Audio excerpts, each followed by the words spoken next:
Hello, my beautiful friend, and welcome back to another daily video. I have two small topics for you today, one of which is about Nintendo, the other one is about Ubisoft. Again. So, we're just going to skim over this one because it's Nintendo Direct. As always, I'm going to share everything that I'm going to show you in the description box down below. This one is by Insider Gaming, written by Mike Straw. Nintendo Direct coming next week, it's claimed. And with the updated thing, just updated basically a couple of hours ago, Nate the Hate has reported that the Direct will be a partner Direct, meaning it's focused on third-party titles. So, all in all, this isn't really a bad thing. I mean, it's just new games being shown. Should be good, shouldn't it? Because, well, most of the games do not run really well. Just looking at Assassin's Creed Shadows, Star Wars Outlaws, there might be a company behind that one that screws it up. I don't know. Just spitballing here.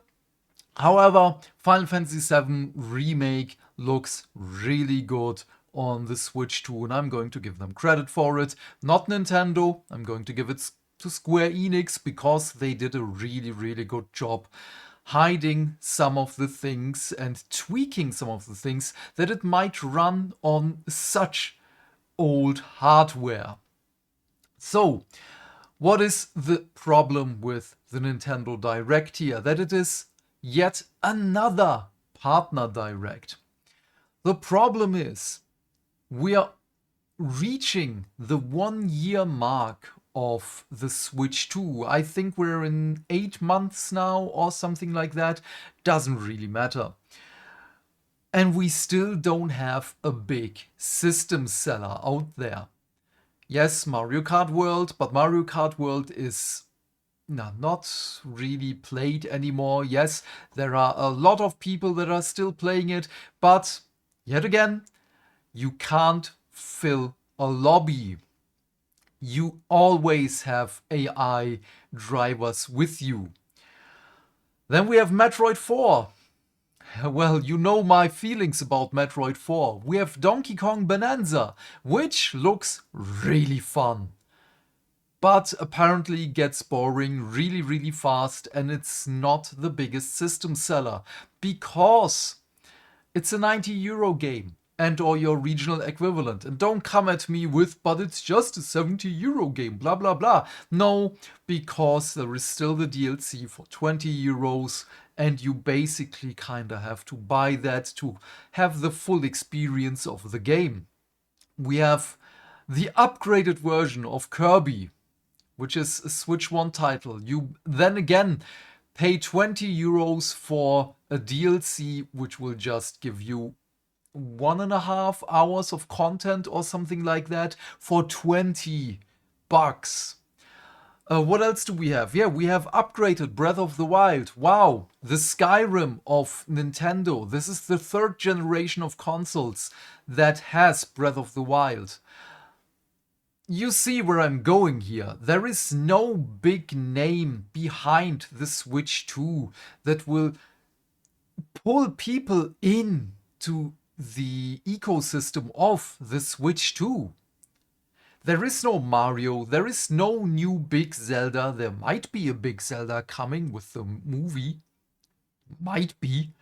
But for the Super Mario Galaxy movie, we just had the remasters of Super Mario, 1 and 2, Super Mario Galaxy 1 and 2. So, wow, another 80 euros for old games. What is happening here?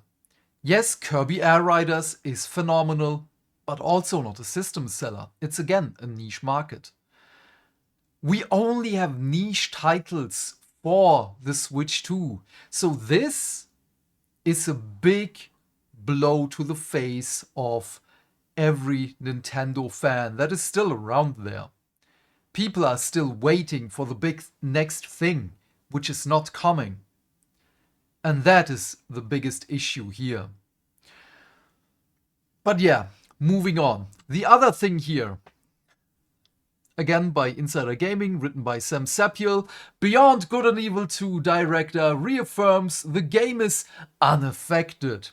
It's been 15 years or so, and we're still waiting for the game. This is another Prince of Persia situation here. I loved Beyond Good and Evil 1. I played it with my girlfriend back then.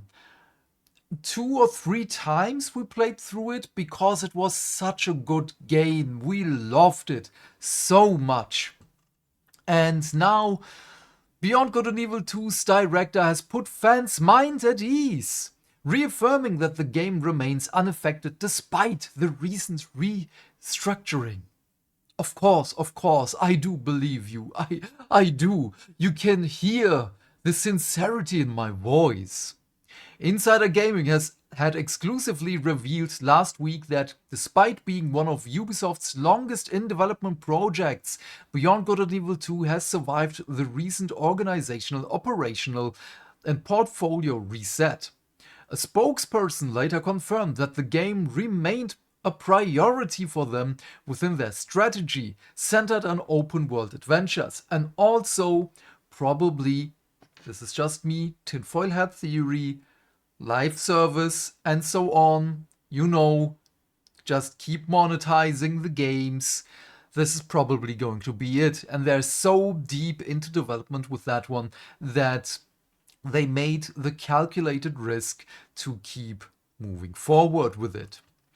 Beyond Good and Evil 2 game and team unaffected. In a recent LinkedIn post, Beyond Good and Evil 2 director Favzi Mesma, I don't know how to pronounce your name, I'm really sorry, reaffirmed that he, the team, and the game are unaffected by the recent changes.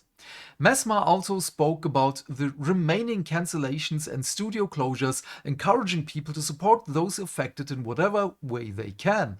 Check out the complete statement below. Oh boy, now I'm interested. Thank you for everyone who has reached out to me over the past few days in regards to recent news at Ubisoft.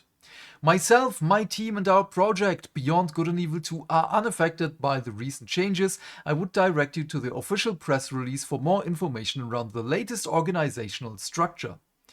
Needless to say, I'm saddened by the cancellations that has affected my colleagues in other parts of Ubisoft and the industry. I urge everyone, myself included, to offer support whenever and however they can during these times. We remain committed and focused on delivering a remarkable game for our players to enjoy. Not going to happen, me lad. So, the thing here is, I urge everyone, myself included, to offer support whenever and however they can during these times. Dude, these are hard times for the majority of people. Prices are going up. Rent is going up. Everything, despite everything in the world, is going up, and we don't have as much money. How can we support them? Also, I'm not going to support a game that is not good. Just looking at Highguard. I said it before, Highguard would have needed an early access. Highguard would have needed a lot of feedback, but now we are at this point, and it's another example of why we shouldn't support these people, because they're just not in the market to make a good game.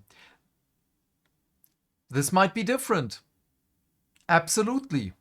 I am waiting for over a decade for Beyond Good and Evil 2. I'm going to give it a look, but if it's bad, you're screwed. Also, again, I'm working on a game right now. I'm learning Unity right now. Every day I'm putting in 15 to 30 minutes doing something. If it's not a good game, that's totally on me. This is the same.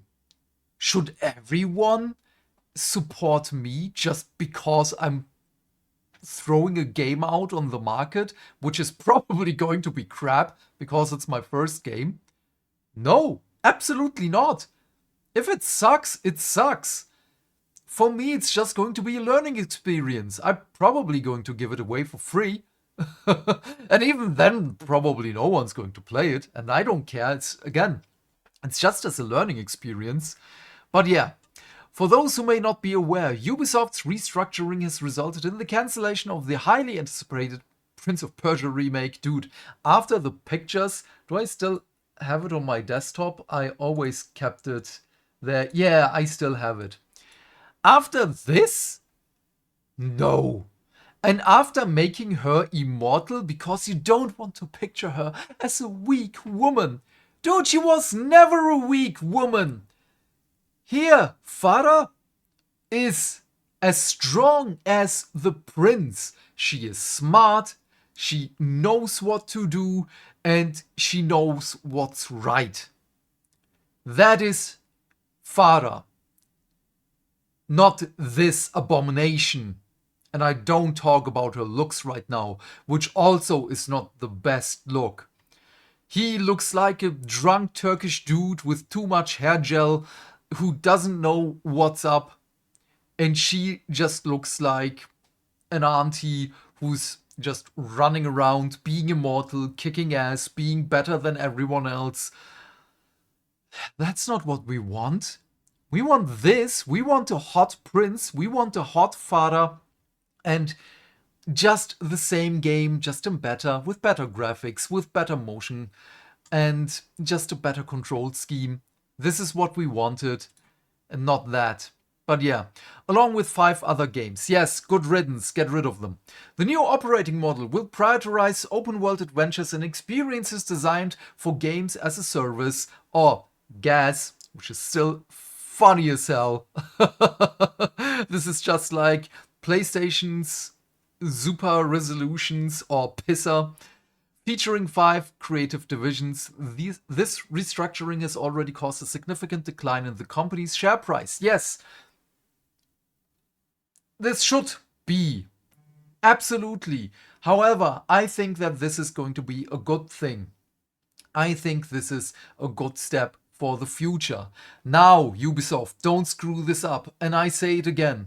If you want a good Splinter Cell, if you want a good Prince of Persia or Assassin's Creed, I'm your guy. I will help you. Let me write the story for you. But god damn it, man. Whatever you're doing right now, burn it. Assassin's Creed Hexe, burn it. Just get rid of it. Holy crap. If the leaks are true, it's doomed. You're going to kill the Assassin's Creed franchise for good. Yasuke dealt the killing blow, but it's still hemorrhaging. There is still a way to cauterize the wound and rescue the Assassin's Creed franchise and Splinter Cell. Holy crap, whatever you're doing with Splinter Cell, stop it. Go back to the roots. In other news, the Black Flag remake was slightly delayed by up to 1 year. Good. Following the recent restructuring. Additionally, Ubisoft has revealed intentions to make Far Cry, Assassin's Creed and Rainbow Six the annual billionaire brands, whatever this means. What are your thoughts? Okay, yeah. You know my thoughts all about this. I'm not going to talk anymore about that because I would just be a broken record again. And sadly, I don't have as much time. I'm not going to be able to stream today. I still have an appointment. And later today, or rather tonight, I'm at the movies. For the first time in, I can't even remember when. But it's Iron Lung. It's Markiplier's movie. I'm really excited for that one. And I'm going to talk about that tomorrow. Without spoilers, obviously. I don't want to spoil that movie. I'm just going to give you my opinion on it. I'm really, really excited about that.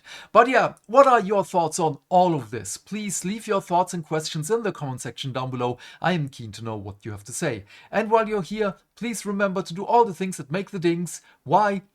Because that way we can build a bigger community and talk more video game news every day. And by that I of course mean like and subscribe. And if you want, you can share this video with your friends. And please turn off YouTube's restricted mode. Otherwise, have a great day, my friend. Stay fantastic, stay hydrated. And I will see you tomorrow with the next video and our continued Resident Evil stream. Bye, bye, bye.